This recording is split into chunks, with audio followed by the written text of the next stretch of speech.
Olá a todos, sejam muito bem-vindos em mais uma edição do Conexão no Lar neste domingo de tarde, um programa que conecta você com Deus. Hoje continuaremos a estudar o livro de Atos, capítulo 20, em que Paulo tinha a certeza que passaria por muito sofrimento. Mas ele não deixou de espalhar o evangelho, essa mensagem que transforma o mundo, porque o foco dele era terminar a corrida e completar o ministério que Jesus Cristo confiou a ele. Amém? Agora vamos orar pela vida do pastor Itamir para que ele seja muito usado nessa mensagem. Senhor Jesus, meu Deus, eu te agradeço por mais uma edição do Conexão no Lar, Senhor, e te peço especialmente pela vida do pastor Itamir, que o Senhor o use de forma poderosa, Senhor, e que essa mensagem possa tocar as nossas vidas, Senhor. Que essa mensagem também seja somente para a tua honra e para a tua glória, meu Deus. No nome poderoso de Jesus, amém. Amém, igreja? Agora vamos louvar a Deus, vamos adorar a Deus com toda alegria, em espírito e em verdade, amém? Vamos louvar.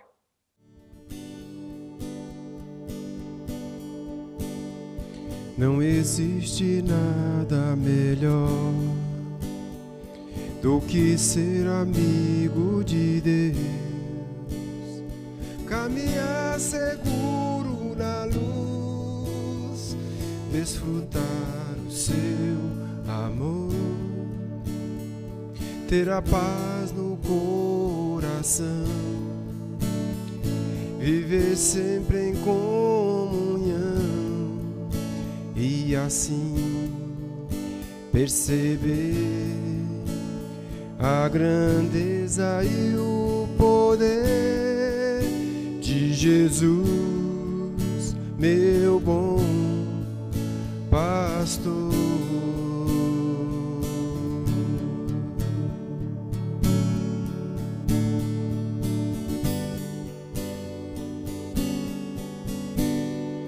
Não existe nada melhor do que ser amigo de Deus,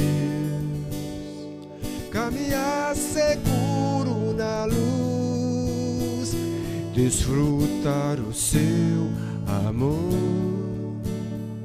ter a paz no coração, viver sempre em comunhão e assim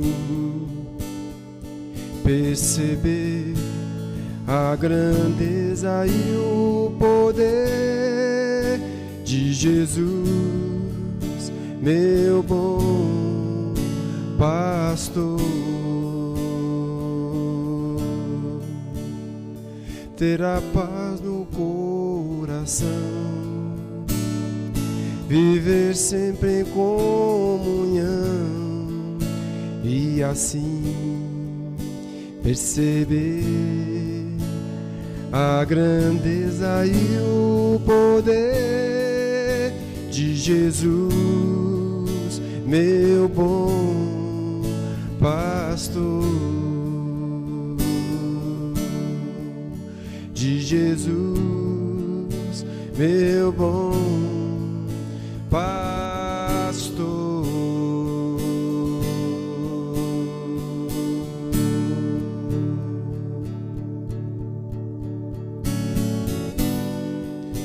Meu bom pastor,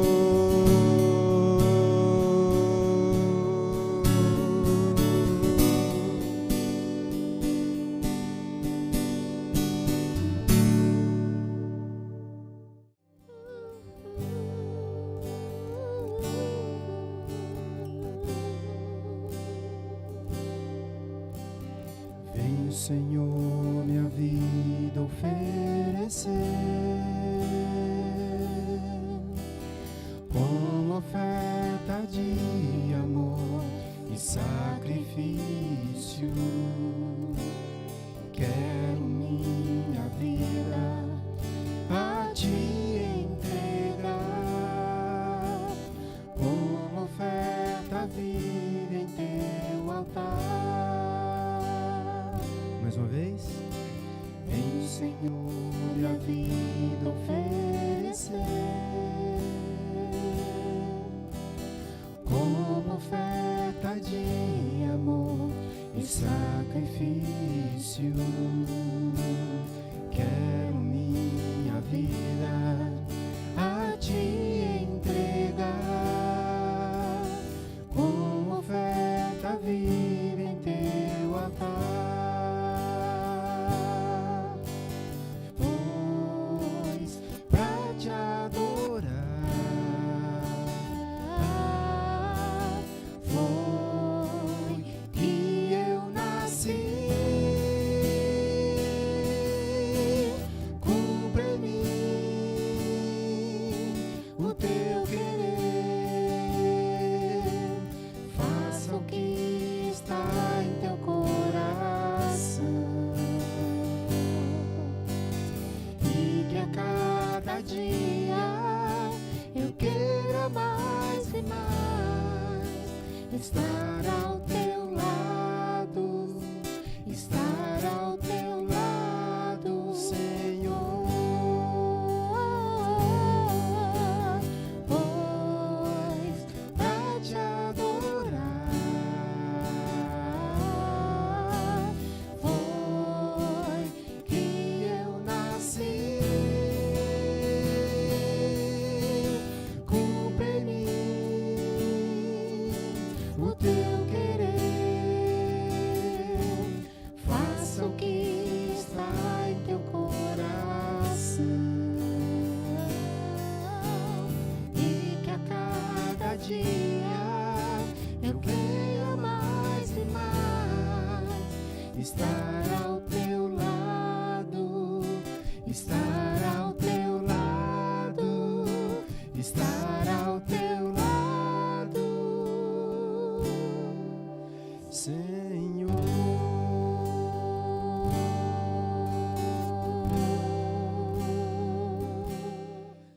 Queridos irmãos, a graça e a paz do Senhor Jesus, é um grande prazer estar novamente com você, e hoje nós vamos estudar mais um trecho do livro de Atos. Você sabe que nós estamos estudando pela primeira igreja batista Santo André, todo o livro de Atos, do capítulo 1 até o capítulo 28, e hoje nós vamos estudar o capítulo 20, todo o capítulo 20 do livro de Atos, nós queremos estudar, vendo então o quê?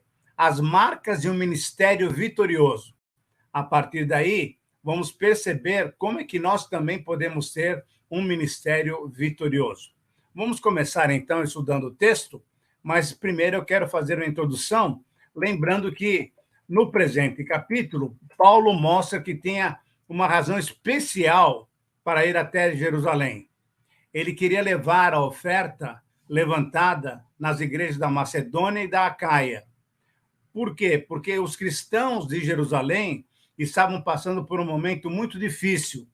E, a partir daí, ele, então, mobiliza as igrejas não judaicas, as igrejas gentias, para que também pudessem cooperar com aqueles irmãos, porque, afinal, a igreja é uma só. E, a partir daí, a gente vê exatamente Paulo agora querendo levar essa oferta que ele tinha conseguido entre os gentios para Jerusalém, para que, então, ele pudesse demonstrar o amor que os irmãos gentios também tinham pela igreja-mãe, pela primeira igreja lá de Jerusalém. Antes de entrar no texto, na verdade, nós temos que lembrar um pouquinho do estudo do passado, porque no estudo passado nós vimos que o ministério dele em Éfeso foi um ministério de tal maneira vitorioso que o evangelho abalou toda uma cidade. Através de 5 detalhes, nós percebemos que o evangelho ainda pode abalar uma cidade hoje, através do conhecimento total da verdade, através das definições quanto ao que se crê, através da revelação da mentira de alguns e a verdade da palavra de Deus, através da revelação da intimidade dos corações, porque Deus conhece o íntimo dos nossos corações, e através também de proporcionar decisões assim definitivas. E isso que aconteceu lá em Éfeso foi alguma coisa realmente marcante. E a partir daí, a gente pode se lembrar que esse período todo, do capítulo 13 até o capítulo 28, nós vamos vendo Paulo trabalhando evangelizando, trabalhando, proclamando o evangelho de Deus para pessoas que ainda não conhecem o Senhor Jesus Cristo. Lucas, então, ao descrever o ministério em Éfeso, Atos 19, como nós vimos na semana passada, mostra-nos a pregação baseada na palavra de Deus, uma pregação expositiva, baseada na palavra de Deus. E essa pregação tem o poder de atingir os homens, fazendo o quê? Fazendo com que eles temam o Senhor e fazendo com que o nome do Senhor Jesus seja engrandecido. Dessa maneira, nós vamos ver que realmente o evangelho, quando pregado genuinamente, ele pode abalar uma cidade. No texto de hoje, nós vamos estudar o capítulo 20 do livro de Atos, que vai nos mostrar as prioridades do ministério do apóstolo Paulo. É muito interessante a gente perceber como é que Paulo conduziu o seu ministério. E essa narrativa provavelmente se dá na mesma época em que Paulo está escrevendo a segunda carta aos Coríntios e também a carta aos Romanos, uma carta tremendamente importante que um dia nós vamos estudar. Paulo não esperava mais ver aqueles irmãos de Éfeso, e por isso, lá no finalzinho do capítulo, ele se despede deles. E aí o que aconteceu é que muita gente ficou assim muito abalada, né, com essa possibilidade de não ver mais o apóstolo Paulo. Agora, o amor do apóstolo Paulo pelos seus irmãos ficou claramente demonstrado e desafiando-nos a essa prática em nossas comunidades. O amor de Paulo é um desafio para nós. O amor de Paulo, demonstrado no seu ministério, é um desafio para nós. É uma prática que nós devemos também desenvolver. E olha só para você dar uma olhadinha rápida, o que aconteceu com o apóstolo Paulo. Ele estava em Éfeso, foi para Macedônia, depois dirigiu-se para a Grécia, voltou para a Macedônia, foi acompanhada até a Ásia. De Filipos, ele foi para Troade, ou Troas, em algumas versões a palavra é Troas, pregou um sermão e tomou ceia com os irmãos, foi para Assos, Mitilene, Samos, Mileto, porque ele queria levar aquela oferta para os pobres de Jerusalém. Ele queria chegar antes do Pentecoste, levando, então, essa oferta lá para os irmãos de Jerusalém. Tudo isso demonstra o quê? Que Paulo era incansável no seu ministério, trabalhando firme, duro. Ele era um ministério planejado e um ministério amadurecido. Mas, com certeza, ele não desenvolveu o seu ministério pela sua própria cabeça. Ele sempre entendeu que era necessário a direção do Espírito Santo. E é interessante que lá em 1 Coríntios, capítulo 15, versículo 10, ele mostra exatamente isso, que a graça do Senhor é que dirigia ele, é que dirigia os passos dele no seu ministério. Então, a prática e as palavras do apóstolo Paulo nos mostram o seu ministério amoroso. Sem o amor, na verdade, nós temos que lembrar de 1 Coríntios 13, 1 a 3, sem o amor, nada somos. Sem o amor, nada se aproveita. Então, você pode ter um ministério fabuloso, mas se você não estiver com o coração nele, se você não estiver amando aqueles irmãos a quem você vai ministrar, com certeza nada disso aproveitará. E Paulo mostra exatamente isso. Nesse texto, então, nós podemos afirmar o seguinte, que Paulo mostrou isso através de uma sentença muito clara que nós gostamos de colocar em destaque. Somente quando nos entregamos totalmente ao Senhor, quando nós depositamos a nossa vida ao Senhor, teremos um ministério vitorioso. Fica, então, um desafio para nós. Se quisermos ter um ministério vitorioso, um ministério abençoado pelo Senhor, que vai realmente equipar outros irmãos e vai proclamar a palavra de Deus e vai glorificar o Senhor Jesus, temos que nos entregar completamente ao Senhor. E o que nós vamos ver nessa lição é exatamente isso. 5 marcas de um ministério vitorioso. A partir do apóstolo Paulo, vamos encontrar essas 5 marcas e fica, então, esse desafio para nós, já desde o comecinho, que Deus possa nos dar condições de viver dessa maneira para que, então, o nosso ministério também, dirigido pelo Senhor, seja um ministério vitorioso. Vamos começar, então, do versículo 1 até o versículo 6, mostrando, então, que um ministério vitorioso é aquele que é encorajador, aquele que anima as pessoas a andarem com Cristo. E aí, o texto é muito rico, muito bonito para a gente ler. Cessado o tumulto, porque tinha tido um tumulto lá em Éfeso, Paulo mandou chamar os discípulos e, depois de encorajá-los, despediu-se e partiu para a Macedônia. Viajou por aquela região, encorajando os irmãos com muitas palavras e, por fim, chegou à Grécia, onde ficou 3 meses. Quando estava a ponto de embarcar para a Síria, os judeus fizeram, olha só, uma conspiração contra ele e, por isso, ele voltou e decidiu passar novamente para a Macedônia, sendo acompanhado por Sópatro, filho de Pirro, de Bereia, Aristarco, Secundo, de Tessalônica, Gaio, de Derbe, e Timóteo, que era o seu companheiro, além de Tíquico e Trófimo, os 2 da província da Ásia. Então, Paulo voltou para a Macedônia, e esses homens foram adiante de Paulo e esperavam Paulo lá em Troade. Navegaram, então, de Filipos, e após a festa dos pães sem fermento, e 5 dias depois, eles se reuniram com os outros irmãos lá em Troade e ficaram, então, ali mais 7 dias. Veja que era um ministério que andava para lá e para cá, enfim, uma maneira toda especial, e a gente vai, então, fazer alguns comentários sobre esse ministério, que é encorajador. Em primeiro lugar, o fortalecimento cristão é básico quando se enfrenta perseguições e oposições.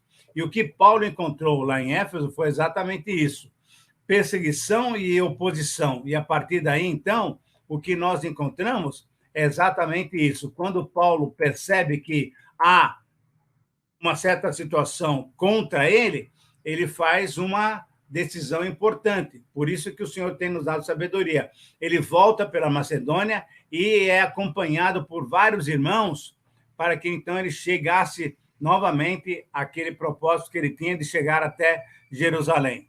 É interessante que, numa segunda etapa, a gente pode perceber que o fortalecimento da fé, através da sã doutrina, abençoa o cristão. Mas o que vai acontecer é que essa sã doutrina, essa palavra inspirada, essa palavra de Deus, e você lembra lá no capítulo 19, ele pregou a palavra de Deus expositivamente, ele criou o quê? Uma oposição dos ímpios, pessoas que não querem ouvir a palavra de Deus, pessoas que não querem aceitar aquelas recomendações da própria palavra, repudiam a palavra. E aí, o que é importante é que a gente mantenha a fé, mantenha a sã doutrina, e com aqueles que nós estamos juntos, devemos, então, fortalecê-los, mantendo a sã doutrina, mantendo a fé naquelas palavras inspiradas pelo Senhor. Dessa maneira, então, nós podemos entender que lá, em terceiro lugar, o Evangelho foi realmente produzindo efeitos maravilhosos. Por quê? Porque as igrejas gentias, vendo, então, o amor de Paulo pelo seu ministério e por eles mesmos gentios, eles realmente levantaram uma oferta digna para enviar para quem? Para os pobres de Jerusalém. O que Paulo pretendia, na verdade, e por isso que a gente pode dizer que é um ministério encorajador, um ministério amoroso, Paulo visava a unidade da igreja e a obediência ao discipulado. Quando ele anda com esses 7 rapazes, ele está discipulando. Quando ele está viajando com esses 7 jovens, ele está discipulando, lembrando aquilo que o Senhor Jesus tinha dito lá em Mateus 28, 20. Eu estarei convosco, mas vocês têm que ser minhas testemunhas. De que maneira? Discipulando, fazendo com que pessoas mudem o seu caráter, mudando a sua vida para serem meus seguidores. Então, quando Paulo demonstrou esse cuidado, esse amor para com as igrejas gentílicas, elas cooperaram, e aí então ele estava realmente trabalhando nesse objetivo de fazer com que a igreja fosse uma só, não uma igreja dos judeus e uma igreja dos gentios, mas uma única igreja, e a partir daí, então, ele consegue uma marca maravilhosa, que é ter um ministério encorajador. Do versículo 7 em diante, nós encontramos uma segunda marca desse ministério vitorioso, que é o quê? Esse é um ministério abrangente, isso é, ele alcança muito mais do que aquilo que nós temos assim como foco. E é muito interessante, quando a gente lê esse texto, a gente percebe exatamente aquilo que aconteceu com o apóstolo Paulo. Diz assim o texto, do versículo 7 até o versículo 16. No primeiro dia da semana, reunimos-nos para partir o pão. E Paulo falou ao povo. Pretendendo partir no dia seguinte, continuou pregando, olha só, hein? Falando até a meia-noite. E havia ali muitas candeias no piso superior onde eles estavam reunidos. Então, o que aconteceu aqui foi uma coisa sensacional. Um jovem chamado Eutico, que estava sentado numa das janelas, ele adormeceu, já era tarde, meia-noite, ele adormeceu profundamente durante o longo discurso do apóstolo Paulo. E, vencido pelo sono, ele caiu do terceiro andar. Quando o levantaram, ele estava morto. E aí? Acabou o culto? Não. Espera aí. Paulo desceu, inclinou-se sobre o rapaz e o abraçou. E disse o seguinte: não fiquem alarmados, ele está vivo. Então subiu novamente, partiu o pão, isso é a ceia, né, e comeu, e depois continuou falando até o amanhecer, e dali ele partiu. Que ministério, que coisa especial. O texto continua dizendo o seguinte: levaram vivo o jovem, o que muito os consolou. Quanto a nós, é Lucas que está escrevendo. Fomos até o navio e embarcamos para Assos, onde iríamos receber Paulo a bordo. Assim ele tinha determinado, porque ele tinha ido a pé. Por quê? Porque, com certeza, ele estava querendo ter um momento de reflexão, um momento de comunhão com Deus. Quando nos encontrou em Assos, nós o recebemos a bordo e prosseguimos até Mitilene. No dia seguinte, navegamos ali e chegamos de frente a Quío. No outro dia, atravessamos para Samos e, um dia depois, chegamos a Mileto. Paulo tinha decidido não aportar em Éfeso, para não se demorar na província da Ásia. Por quê? Porque ele estava com pressa de chegar até Jerusalém antes do dia de Pentecostes. O que a gente percebe nesse texto é que ele está andando para lá e para cá. Por quê? Porque ele tem um objetivo, ele quer chegar em Jerusalém antes do dia do Pentecostes para levar aquela oferta. E aí nós podemos fazer também algumas observações com relação a essa segunda marca de um ministério vitorioso. Isso é um ministério abrangente, que vai alcançando lugares por onde ele quer que nós passemos. Nós testemunhamos o Senhor Jesus Cristo. Nós apresentamos a verdade do Evangelho. E o que Paulo fez foi exatamente isso. Então, vamos fazer as nossas observações, tentando entender esse texto muito querido do capítulo 20 do livro de Atos. Primeiro, quando se fala partir o pão, o Novo Testamento está se referindo à ceia do Senhor. E a ceia do Senhor vai celebrar o quê? A comunhão dos cristãos, dos que se alimentam dos asmos da sinceridade e da verdade. É impressionante como isso é importante nós entendermos que na ceia do Senhor nós estamos recordando aquilo que o Senhor Jesus Cristo fez por nós, mas estamos também declarando que nós temos comunhão uns com os outros. Você se lembra bem do primeiro capítulo de Coríntios, da primeira carta aos Coríntios, no capítulo 11, que fala o seguinte, que nós temos que examinar a nós mesmos e temos que definir o corpo. Que corpo que é esse que nós precisamos definir? Exatamente o corpo de Cristo, os irmãos em Cristo. E quando, então, nós tomamos a ceia, nós estamos celebrando a comunhão dos cristãos. Uma segunda observação que nós precisamos fazer é que a queda e a morte de Eutico não foram empecilho para a continuidade do culto. Por quê? Porque ele sabia que Deus iria honrá-lo. Ele sabia que Deus tinha um plano especial para aqueles irmãos que estavam ouvindo ele. Então, ele foi até meia-noite, e aí aconteceu esse episódio assim, dramático, vamos dizer assim, e Eutico caiu do terceiro andar, irmãos, veja só, e morreu. Mas Paulo, cheio do Espírito Santo, cheio do poder de Deus, o que ele fez? Ele não falou, pessoal, agora acabou, vamos fazer um velório. Não, ele desceu, foi até lá, pegou Eutico assim, colocou nos braços e falou o seguinte, olha, peraí, pessoal, não fiquem tristes não, porque ele não morreu, ele está vivo. Deus já tinha recobrado a vida de Eutico de uma maneira toda especial. E a partir daí, então, o que aconteceu? Paulo continuou falando, até o amanhecer. Por quê? Porque ele tinha uma mensagem para aqueles irmãos.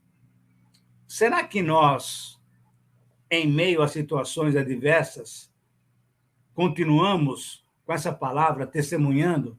Ou será que nós desistimos? Ou será que nós entendemos, puxa, isso daqui é um sinal que eu devo parar? Não, Paulo não parou. Ele continuou o culto e foi até a madrugada e depois partiu para a sua viagem. Então, é mais um desafio para nós demonstrarmos que o nosso ministério, o ministério que Deus tem nos dado, deve ser um ministério abrangente. Uma terceira observação que a gente deve fazer é que Paulo preferiu ir a pé. É interessante. A gente tem que ver esses detalhes de uma maneira muito especial. Por que Paulo quis ir a pé? Com certeza, ele queria aproveitar o tempo a sós com Deus. Eu me lembro daquela passagem lá de Jesus, falando que nós devemos ter o período de oração do quarto fechado. Isso é um momento em que eu e você, só eu e você, isso é individualmente, temos contato com Deus. É o meu momento com Deus, é o meu momento com o Senhor dos Senhores, aquele que me chamou. Então, nesse sentido, não sou eu que devo estar andando com meus irmãos agora. Agora é minha relação com Deus. E Paulo, então, quis aproveitar esse tempo a sós com Deus. Logicamente, a comunhão é básica. A comunhão com os irmãos é fundamental. Mas a relação pessoal com Deus é vital. Eu espero que nós também possamos desenvolver isso em nossas vidas. Por quê? Porque a partir dessa relação íntima com Deus, nós podemos, então, desenvolver um ministério abrangente. Mas o texto continua, e nós encontramos nos versículos 17 a 23, prioridades nesse ministério. A terceira marca de um ministério vitorioso é que ele tem prioridades. E o texto nos diz o seguinte: em Mileto, Paulo chamou os presbíteros da igreja de Éfeso. Quando chegaram ali, Paulo então começa o discurso para a igreja de Éfeso, para a liderança de Éfeso. Vocês sabem como vivi todo o tempo em que estive com vocês, desde o primeiro dia em que cheguei à província da Ásia. Vocês sabem como eu me comportei. Servi ao Senhor com toda humildade e com lágrimas, sendo severamente provado pelas conspirações dos judeus. Sempre quando nós expomos a palavra de Deus, há oposição. Aí Paulo continua: vocês sabem que não deixei de pregar-lhes nada que fosse proveitoso, mas ensinei-lhes o quê? Tudo publicamente e de casa em casa. Eu testifiquei, tanto a judeus quanto a gregos, que eles precisam converter-se a Deus com arrependimento e fé no nosso Senhor Jesus Cristo. Agora, compelido, isso é, impulsionado pelo Espírito Santo, eu estou indo para Jerusalém, sem saber o que vai me acontecer ali. Senão que em todas as cidades pelas quais eu passar, o Espírito Santo tem me avisado que eu vou enfrentar o quê? Mais problemas, prisões e sofrimentos aguardavam o apóstolo Paulo. Muito bem. Como é que nós podemos entender esse ministério que tem prioridades? Vamos fazer algumas observações e podemos perceber exatamente isso.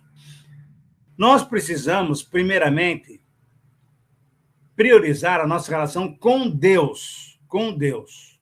Através do quê? De um serviço humilde, através de um serviço completamente entregue a Ele.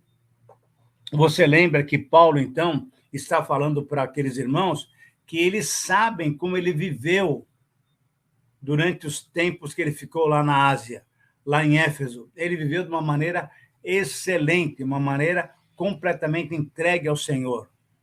E isso demonstrava o quê? Que ele não tinha aquele orgulho, olha, eu sou apóstolo dos gentios. Não, eu sou humilde, eu sou apenas um servo do Senhor. Diante disso, então, nós precisamos também fazer o quê? Priorizarmos a nossa relação com os irmãos. E aí, no versículo 20, nós encontramos um texto realmente muito especial. É necessário priorizarmos nossa relação com os irmãos através da capacitação e instrução. Quando Deus nos dá essa firmeza de propósitos, essas prioridades, uma das prioridades, eu já tenho falado que o nosso ministério sempre tem 3 direções: glorificar a Deus, edificar os irmãos e proclamar a mensagem salvadora do Senhor Jesus Cristo. E o que aconteceu aqui é que Paulo tinha essa prioridade de, através da sua capacitação dada pelo Espírito Santo, capacitar, instruir os irmãos para que tivessem uma vida bonita, correta diante do Senhor. E no versículo 21, 22 e 23, nós encontramos o seguinte: é necessário priorizarmos a nossa relação fazendo o quê? Pregando o evangelho. Exatamente. Proclamando a verdade para aqueles que ainda não são salvos, para aqueles que ainda não têm o Senhor Jesus Cristo como seu Senhor e Salvador. Fazendo o quê? Nos expondo até sofrer, se essa for a vontade de Deus. O que Paulo fez foi exatamente isso. E aí, nós encontramos um versículo que, para mim, é um dos mais bonitos, que é a 4ª marca do ministério vitorioso. É aquele ministério que tem um comprometimento total. Somente um versículo nos mostra como é que Paulo sentia essa capacidade que Deus tem lhe dado de ser um ministro. E ele fala o seguinte: todavia, olha, mesmo que tenha que sofrer, eu não me importo, nem considero a minha vida de valor algum para mim mesmo. Senão, olha só, eu quero somente poder terminar a corrida e completar o ministério que o Senhor Jesus me confiou, de testemunhar do evangelho da graça de Deus. Que palavra especial! Eu não estou com medo do que vai me acontecer. Eu quero é completar a carreira e completar o ministério que o Senhor Jesus me deu. E aqui, então, vale a pena nós fazermos 3 observações também. E a primeira observação é que eu devo entregar completamente a minha vida ao Senhor. Eu espero que você, sendo um ministro de Deus, e você não é pastor, missionário, professor de escola dominical, diácono, você é um cristão normal, e um cristão normal tem um ministério. E o que Deus quer de nós é que nós entreguemos a nossa vida completamente ao Senhor. Mas, além de entregar a nossa vida completa ao Senhor, Ele quer que nós entreguemos também o quê? A nossa carreira. Essa é a segunda observação, tremendamente importante. Qual é a nossa carreira? É a nossa vida cristã. Quando nós olhamos para o texto lá de Hebreus, capítulo 11, capítulo 12, nós temos uma carreira que foi nos proposta pelo Senhor Jesus. E essa carreira é minha e sua. E eu devo, então, completar completamente essa carreira de uma maneira especial, na força do Senhor. E por isso, então, em terceiro lugar, eu tenho que me entregar completamente para fazer o quê? Para cumprir um ministério. É interessante que Paulo está dizendo isso lá pelo ano 57, 58, por aí. E quando ele escreve essa segunda carta a Timóteo, que nós estamos vendo aí, 2 Timóteo 4, 7 e 17, isso é lá pelo ano 67, 66, por aí. 10 anos depois. ele pode falar o seguinte: olha, eu completei a minha carreira e concluí o meu ministério. Você sabe bem desses versículos. E é muito especial a gente lembrar, então, que Paulo se entregou completamente ao Senhor, desenvolvendo a sua carreira, que é a vida cristã, e desenvolvendo o seu ministério, que era proclamar as boas novas de salvação. Por isso, então, o texto termina conosco olhando para os versículos 25 a 35, mostrando, então, uma quinta marca de um ministério vitorioso. Ele é feito com a consciência limpa. Diante de Deus e diante dos homens, eu tenho que saber que aquilo que Deus me deu para fazer, eu estou fazendo, eu estou desenvolvendo. E a minha consciência, então, deve estar pura diante dos homens e diante de Deus. Vamos ver o texto? E aí a gente pode fazer alguns comentários. Agora sei que nenhum de vocês, entre os quais eu passei pregando o reino, verá novamente a minha face. Ele está se despedindo. Portanto, eu lhes declaro hoje que estou inocente do sangue de todos, pois eu não deixei de proclamar-lhes toda a vontade de Deus. Cuidem, então, de vocês mesmos e de todo o rebanho sobre o qual o Espírito Santo os colocou como bispos, para pastorearem a igreja de Deus que ele comprou com seu próprio sangue. Sei que depois da minha partida, o que vai acontecer? Lobos velozes penetrarão no meio de vocês e não pouparão o rebanho. E dentre vocês mesmos se levantarão homens que torcerão a verdade, a fim de atrair o quê? Aqueles discípulos, aqueles que não têm uma segurança na palavra de Deus. Por isso, e olha a orientação de Paulo, vigiem, lembrem-se de que durante 3 anos jamais cessei de advertir a cada um de vocês, noite e dia, com lágrimas. E agora eu os entrego a Deus e a palavra da sua graça, que pode edificá-los e dar-lhes herança entre todos os que são santificados. Eu não cobicei nem prata, nem ouro, nem roupa de ninguém. Vocês sabem que com essas minhas mãos supriram as minhas necessidades e as dos meus companheiros. Paulo era um fazedor de tendas, você lembra disso aí? Em tudo que fiz, mostrei-lhes que, mediante o trabalho árduo, devemos ajudar os fracos. Lembrando as palavras do próprio Senhor Jesus, que disse: há maior felicidade em dar do que receber. 3 observações para a gente entender essa última marca de um ministério vitorioso. Primeiro, nossa consciência deve estar limpa porque pregamos a palavra de Deus. Nós estamos formando líderes. E a palavra de Deus é a que forma essas pessoas para o reino de Deus, para pregar no Evangelho. Segunda verdade que nós podemos conversar e entender um pouquinho, aplicando em nossas vidas. Nossa consciência deve estar limpa, por quê? Porque nós estamos advertindo os irmãos contra os perigos de gente que penetra na igreja para tentar desviar aqueles mais fracos. Estamos advertindo contra os perigos e entregamos os irmãos aos cuidados divinos. É importante que no seu ministério você tenha sempre esse cuidado de orientar os irmãos a ficar firmes na sã doutrina. Paulo fez isso. E, em terceiro lugar, uma última palavra que é importante a gente entender é que a nossa consciência deve estar limpa. Por quê? Porque nós somos modelos para os outros. Paulo se colocou como um modelo. Vocês sabem como eu vivi, vocês sabem como eu agi, vocês sabem como eu preguei, vocês sabem que eu preguei todas as coisas. E a nossa vida, então, deve ser um modelo muito especial para que outras pessoas possam olhar para nós e nos copiar. Mas não porque nós somos especiais, é porque nós também procuramos imitar a Cristo. Concluindo, nós chegamos nos versículos 36 a 38, que nos dizem o seguinte, de uma maneira muito clara, é rápido. Ele fala o seguinte: tendo dito isso, ajoelhou-se com todos e orou. E aí, o que aconteceu? Uma choradeira completa. Todos choraram muito e abraçaram, beijaram. O que mais os entristeceu foi a declaração que ele fez que nunca mais veriam a sua face. Então, o acompanharam até o navio. O que acontece é o seguinte: nós temos que entender que todo cristão deve reconhecer o privilégio de ser usado por Deus, servindo-o ministerialmente. Ministério é um serviço que nós fazemos a Deus.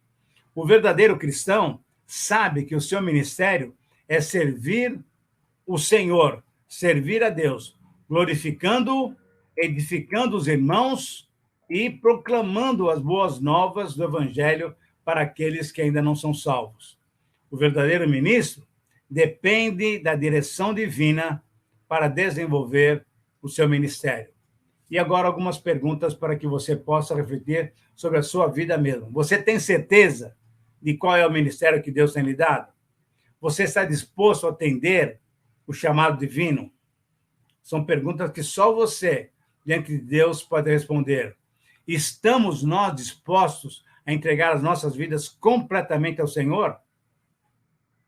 Estamos dispostos a correr até o fim a carreira e o ministério que nos foram concedidos pelo Senhor? Que o Senhor possa nos abençoar e possa nos dar certeza de que assim caminhamos com segurança, porque Ele tem nos dado um ministério, o nosso ministério pode ser vitorioso quando dependemos dEle. Que Deus possa nos abençoar e possa dar a você um ministério vitorioso, um ministério conduzido pelo Espírito Santo. Deus o abençoe e até a próxima vez. Amém, pastor Itamir, que palavra abençoada. Espero que você tenha sido muito tocado com essa mensagem e estou aqui também para te fazer um grande convite. Se você não pôde vir ao culto da manhã, você está convidadíssimo a vir celebrar conosco no culto da noite, onde encerraremos a conferência missionária da nossa igreja. Missão, aliás, que tem tudo a ver com o que a gente está estudando no livro de Atos, não é mesmo? Então venha celebrar conosco. Agora vamos orar agradecendo por mais essa edição do Conexão no Lar. Senhor Jesus, meu Deus, nós te agradecemos por mais essa edição do Conexão no Lar, Senhor. Que possamos praticar, Senhor Deus, essa tua palavra, Jesus. Que possamos, Senhor, espalhar esse evangelho desde a nossa cidade, Senhor, até o nosso estado, país, até os confins da terra, Senhor. Que possamos, Senhor, cumprir a tua vontade aqui na terra, Senhor. Que mais pessoas, Senhor, possam, Senhor, falar da tua palavra, do teu evangelho, meu Deus. No nome poderoso de Jesus, eu oro e já te agradeço também por esse tempo precioso que tivemos aprendendo mais da tua palavra, meu Deus. Em nome de Jesus. Amém. Amém, igreja. E ficamos por aqui, então, com mais uma edição do Conexão no Lar. Um programa que conecta você com Deus. Deus abençoe.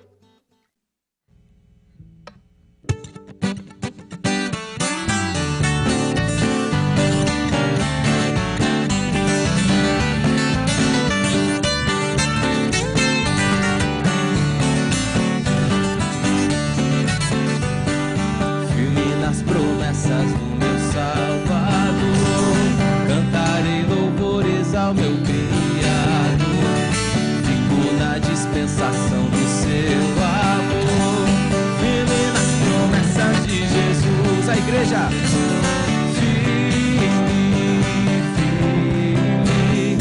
firme nas promessas de Jesus, meu mestre.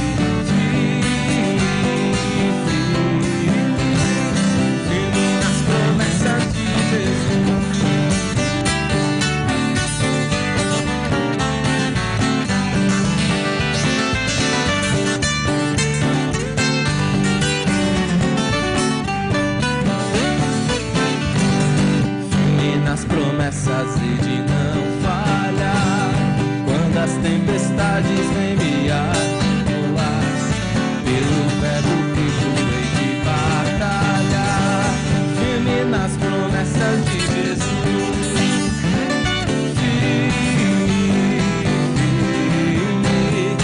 firme nas promessas de Jesus, meu mestre.